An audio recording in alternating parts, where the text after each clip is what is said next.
Hi అండి. ఈరోజు బుధవారం మా వంటలు అయితే అద్దరహో అన్నట్లున్నాయి. మా కాకినాడలో రొయ్యలు చాలా చవకగా దొరుకుతాయి.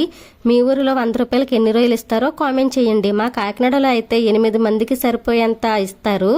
ఇదిగోండి చూడండి, చూసారా? ఇప్పుడు నమ్మారా మరి? అన్ని రొయ్యలు చూశాక ఊరుకుంటామా? రొయ్యల బిర్యానీ మామయ్య గారు తినరని సగం రొయ్యలు బీరకాయ వేసి వండుతున్నాను. సగం రొయ్యలు మేము తినడానికి రొయ్యల బిర్యానీ చేస్తున్నాను. బిర్యానీలో కూడా ఎక్కువ మసాలాలు వేయకుండా చేయాలండి. అత్తయ్యకి మామయ్యకి మసాలాలు కారాలు ఉండకూడదు, వారికి పడవండి.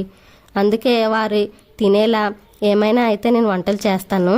ఆద్యాకేమో ఆలు క్యారెట్లు ఉండాలని తన కోసం అవి వేసేసాను. అందరికీ నచ్చేటట్టు ఎక్కువ వంటలు చేయలేం కాబట్టి అన్నీ కలిపి ఒకే వంటలో బిర్యానీ చేసేస్తున్నాను. బీరకాయ కూర, బిర్యానీ, రైసు, చారు 4 వంటలు అయిపోయాయి. వంట చేయగా వచ్చిన అంట్లు కూడా క్లీన్ చేసేసాను. అన్ని పనులు చేసాక స్టవ్ కూడా క్లీన్ చేసాను. Bye bye.